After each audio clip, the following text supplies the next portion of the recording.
Hi guys, I'm Nick. Welcome back to the Lawncare Masterclass, and today we are going to do a moss treatment.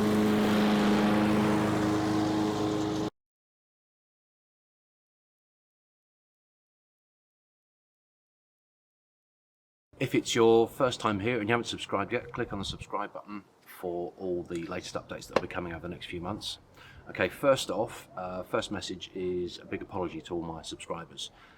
Last year was my busiest year I've ever had, and it literally left me no spare time for doing any recordings, along with the weather that we had. So we had the beast from the east and the pest from the west, which is one of the coldest periods we've had in about a decade. I had -9 here, and I had plenty of days where I was out at kind of 4:30, 5 o'clock in the morning putting grit down for a lot of my estates.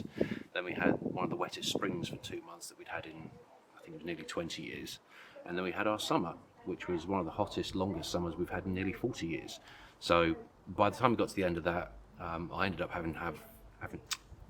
having to have 3 days off for sunstroke and heat exhaustion. So it was a nightmare weather-wise last year. So I'd got no chance at all to get any videos done. Hopefully it's going to be a little bit better this year. Today's actually a perfect day for what we want to do. So next, a bit of a shout out to the Lawncare Legends guys on Facebook. I know some of you will be watching. I expect some excellent heckling in the comments afterwards, and some good ideas that you can share with all the viewers.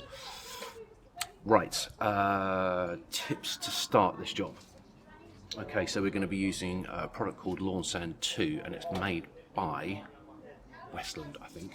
Yes, it is made by Westland. Now, Lawnsand contains part fertiliser, nitrogen, which I think is 4% in this one. But the main ingredient for the part that actually kills the moss is iron, and that's 2.8%, I think. It is indeed. So as it is thrown to the lawn, it sits on top of the moss and it actually kills it off by burning it. Now, what you need to make sure you do is, when you do this treatment, is when you go back indoors when you're finished, is take your shoes off. You can get small particles, especially if there's a slight bit of damp on the grass. The sand can actually stick to the bottom of your shoes, and through experience I do know that you can end up with some fabulous burn marks on your carpet if you don't take your shoes off and you walk it across, especially if it's cream. Make sure to take your shoes off and give them a good wash. Okay, first safety tip out of the way, done. So what we're going to do now, on the bag, it actually tells you its drop rate, or the application rate, is 80 grams per square metre, and there's a website address on there, and on there it will show you different drop rates for different types of spreaders you can get. Now, the one I have is a Scots Even Green, and for that one the drop rate is 4 1/4. I'll show you the gauge on there in a minute. Now, when I do moss treatment with Lawnsand, I always do a crisscross pattern. So what I'll do is I'll halve the rate that the drop rate should be, so that'll be 2 1/8, and that's relatively easy to do with the actual dial that changes it. And I will go up and down the garden one way, and then I'll do the same thing again, but going back and forth across the garden. Now, what that does, it stops the issue where what some people find is they'll just put the normal rate in, go up and down the garden, and then they'll end up with black lines where they've come too slowly and dropped too much lawn sand. But then also they have green spots where they haven't actually put any treatment down at all, so you end up with patches where you've still got loads of moss that hasn't been touched. So I always do a crisscross pattern. There's different ways that people will do this, and I'm sure the guys at Lawncare Legends will give different options. They also do it in different orders. There's a lot of other stuff that we're going to do with this lawn. Personally, the way I work it, and the way it works for me, is if I've got a full program to do on any particular lawn, I tend to start by putting the lawn sand down first. One thing I must point out is that I am late in doing this. We are 13th of May. Now, normally, I mean, the last time I did this to the lawn, I did the full package on it, I had done the scarification and clearing out all the thatch and the moss on the lawn by Easter, and it was an early Easter. So I'm a month and a half behind when I should be doing this, but due to one thing and another, I'm a bit late. But we'll go ahead and get it done because the condition of the lawn is so bad, it doesn't actually matter it being a bit late. The moss needs to go, there's a lot in there. And I've forgotten what I was going to say. Okay, so the application is a very simple process. What I'll do is take you over now and I'll show you the settings on the drop spreader, and I will show you the details on the Lawnsand. So here we can see the setting at 4 1/4, which is what it would be if we were just running up and down the garden once. But there's a little twisty dial here, and all we're going to do is adjust that to 2 1/8, which is there.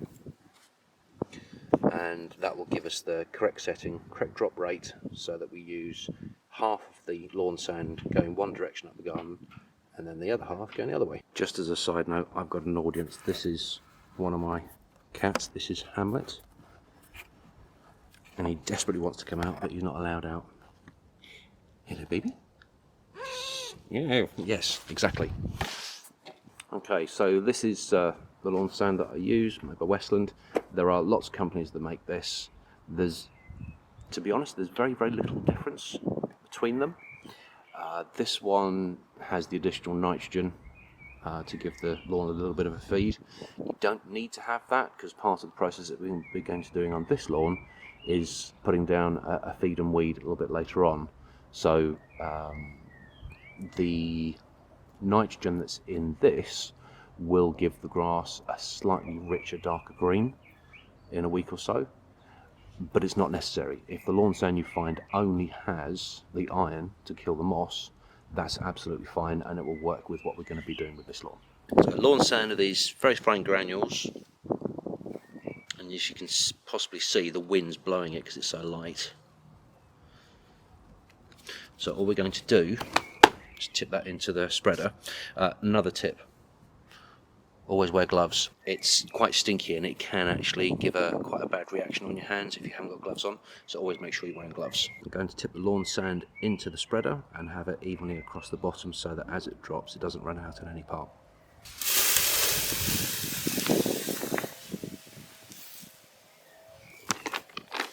That's probably more than I need for this lawn. It's about 100 square metres, this lawn.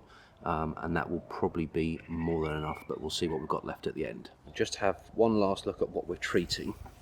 So we've got quite a bit of moss in here that needs to go.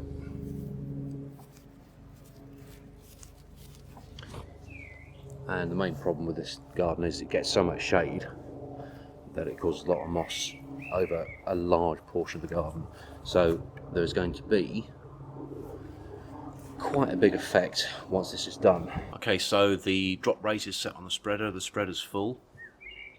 Conditions are perfect. The soil has got a slight bit of dampness in it. We had some rain a couple of nights ago, but we've had beautiful sun all day, so condition wise this is spot on, just what I wanted. And it's just a case of getting the stuff down now. So here we go.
now the other way.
And there you go, simple as that. It didn't use all of the lawn sand in there. In fact, hardly use any of it, I'll show you.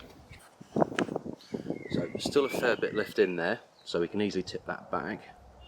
It's dry condition, so it should be good for later in the year. Right, a couple of other additional things to bear in mind when you're doing this. Don't do this immediately after you've cut your lawn. You want to wait at least 3 days. I cut this lawn last Sunday, and I was going to be putting the treatment down on Thursday. Today is Monday the following week, but it's been pouring down Thursday, Friday and Saturday, so there's just no way it was going to go down. If the grass is too wet, when you try to put the lawn sand down, the moisture flicks back up onto the underside of where the drop spreader roller is, and it stops the sand dropping out. It needs to be dry. If that happens, what ends happening is either you don't get any lawn sand dropping, or you get big clumps of it landing, you end up with real burn marks in your lawn. Very unsightly, and it doesn't help. So soil a little bit damp, maybe some moisture in it, grass dry, and we want no possibility of rain for the rest of the day, which we're definitely not getting today. In addition, even though you're doing a crisscross pattern, which will avoid missing pretty much everything, so you'll get full coverage across 100% of the lawn, when you get to the end on each side, take your hand off the lever. Don't continue to turn while still holding the handle. Run to one side, release, move it round, then hold the lever as you start running again. Otherwise what can end up is you end up with burnt parts all the way around the outside because you've dropped way too much sand there. In addition to that, where you have the wheels, so we've got 2 wheels, let's try and do it like this. So you've got 2 wheels running down the garden. When you come back the other way, you want a slight overlap, because the roller doesn't go the full width past where the wheels are. So if you just overlap by about, it depends on the wheels that you have. Some machines have the solid plastic ones like that, other ones have pneumatic wheels, depends on what you get.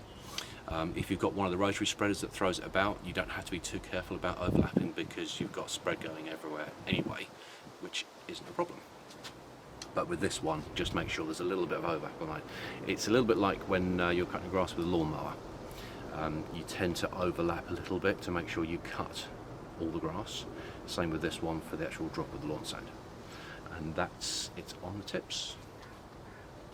Right, so now I actually have another product which I'm actually going to be testing, because I haven't used it before. So I'm going to put this lawn sand back in the bag, put the bag away, keep it safe, and then we're going to go around to one of my other lawns where we're going to use the other product, which I'll talk to you in a minute.